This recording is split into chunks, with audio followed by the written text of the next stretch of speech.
Alright, what's going on, guys? Plan is just to fish this little canal behind me. I drive by it every day and just never really thought to fish it, mainly because it's a little small and overgrown with a whole bunch of lily pads and it's fairly shallow. So we'll see what we can get out of there. I'm just going to use a small beetle spinner. It's basically my favorite lure to cover a lot of water pretty quickly. So if there's something in there, it should get gobbled up pretty quick. So we'll see what happens.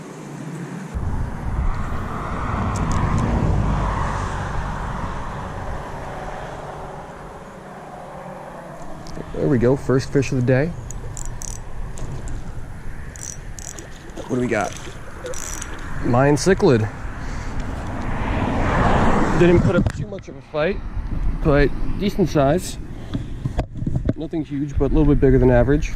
So fish number one out of the canal in the books. Let's see what else we can pull out of here.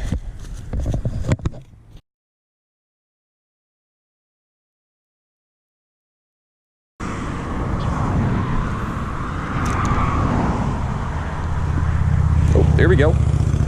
That was quick. Into another. What is this? Oh, all right. This is something different. So these are a little bit rare. I didn't even know these were in these canals. So this is a jaguar cichlid. So not as common as the Mayans. And I've only caught this one, I don't know, just a handful of times since I've lived down here in South Florida. So definitely a little bit different of a catch. So I'm happy with this guy.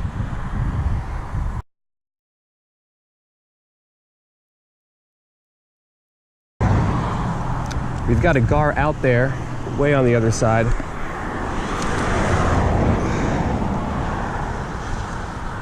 Every time my lure hits the water, he looks at it. Oh, got another fish.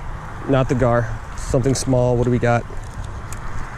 Little bluegill. All right, third fish of the day, 3 different species. So I'm gonna get this guy back, see if I can hook up with that gar way out there on the, almost on the other side.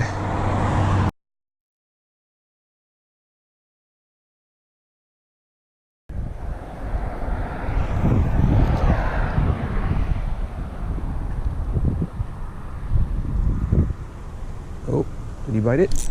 Ah, he bit it, pulled it out of its mouth. That's the problem with the gar. It's really hard to get the hook to set in their mouth because they're so bony. So you usually got to give them time to eat. But then you run the risk of gut hooking them, and usually if you're using lures, they're going to spit the lure out anyway. So a little bit easier to catch gar on live bait than it is lures, but let's try again.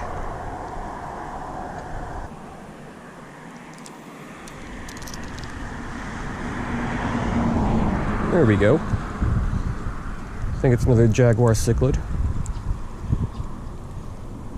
Yep. So these guys, they remind me a lot of like saltwater black sea bass or groupers. Almost look exactly the same body shape, cylinder mouths. Pretty cool fish.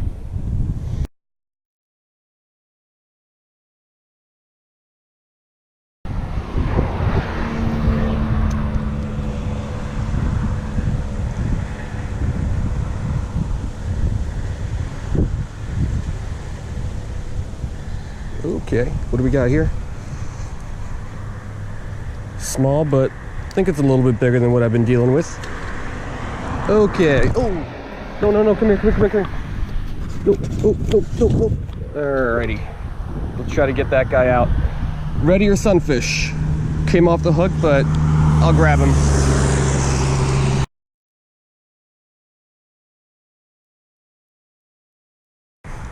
Alright. So that was pretty cool.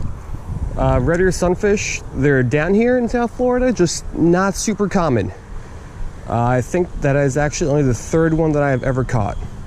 So they don't reproduce as well as bluegills, and then both red ears and bluegills, they just have to compete way too much with all those invasive species like the Mayan cichlids, which are way too abundant down here. So that's always cool, catching something a little bit rarer.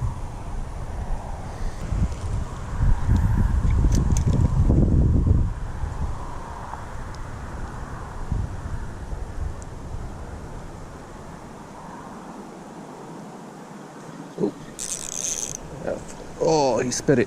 What was that? sunfish was a little bit bigger.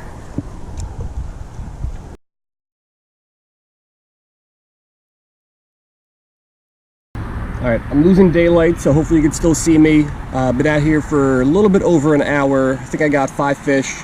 Nothing huge, but still a solid day. Let me wait for that car to pass. And one more. All right, so those jaguar cichlids were pretty cool. Don't usually get to catch those. Last time I caught those, I was still living down in Miami, so that was about a year and a half ago. And then that red ear sunfish was pretty cool. Another car. Yeah, just a little bit rarer. They don't reproduce as much, like I said, as the bluegill, and definitely not as much as the mayan cichlid, so they kind of lose out there. But overall, I still had a good day. Not bad for a little Sunday night. So I'm gonna head back, and I'll see you guys next time.